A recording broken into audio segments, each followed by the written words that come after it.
I drove past, we drive past our door before we get to our driveway, so I can see the door. And I drove past the door, and there was this massive, like, stack of packages. I mean, there must have been 60 or 70 boxes stacked up on our front porch.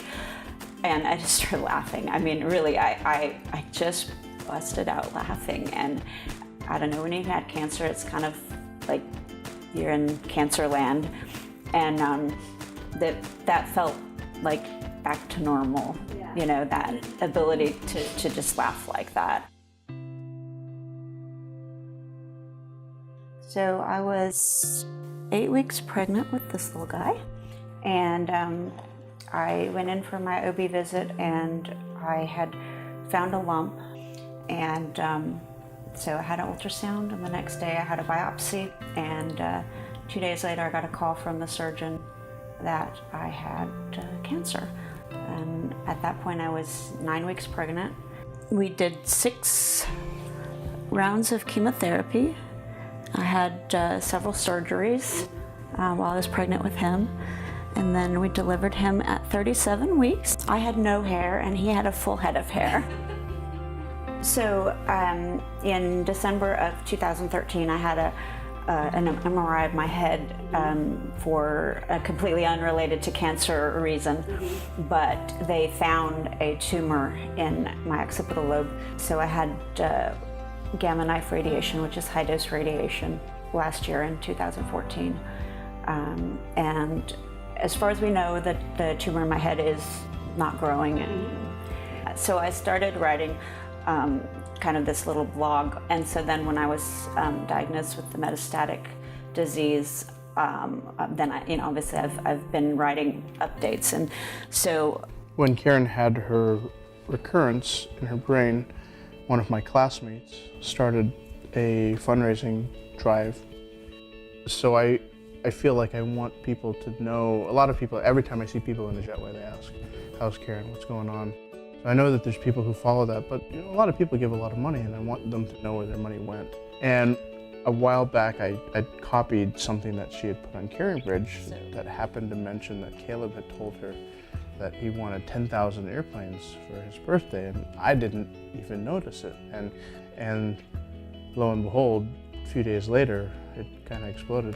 I get this text message from him on Monday telling me to expect a bunch of packages on Wednesday or Thursday. We came home, there was this massive, like, stack of packages. I mean, there must have been 60 or 70 boxes stacked up on our front porch. And I just started laughing. I mean, really, I just busted out laughing. And I don't know, when you had cancer, it's kind of like you're in cancer land. And that felt like back to normal, you know, that ability to just laugh like that. We brought them all in and stacked them all up, and he convinced me to let him open a couple. Are you kidding? It was Christmas for 2 weeks before his birthday. Every single day. And then for his birthday itself, it was like 10 Christmases. So yeah, we got packages every day for the next probably week and a half. And then even now, we are still getting packages, maybe 1 or 2 a week. Yeah. Most of them? Especially the KLM. What? The KLM. Oh, did you get a KLM? Mm-hmm. Ooh. Caleb really likes, the more obscure the airline, the better. The KLM's not that obscure, but you know, he had we used to watch the putting together, the painting of Illinois 1 on YouTube before he went to bed. And so the painting part is Illinois 1, but the actual putting the airplane together is, we figured out it was a Fly Dubai 800. I was like, Daddy, you gotta get a Fly Dubai. So Fly Dubai comes in the mail one day, and I mean, what 5-year-old's even heard of Dubai, much less plays with a Fly Dubai 800? That's you, buddy. And he's very excited that he got several of, like, certain airlines, because now he can make You know, a fleets. terminal. Right.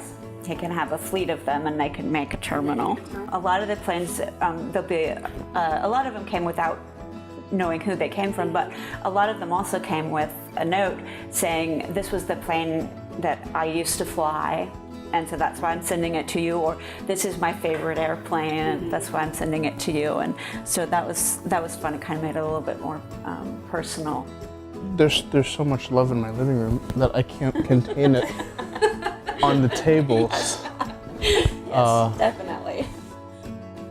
More than anything, the Southwest people have shown us every single day that this is going to be hard, but you're not going to be alone. Certainly when this all started 2 airlines ago, I was scratching my head thinking, I don't know how I'm going to keep the house. I don't know how I'm going to put food on the table.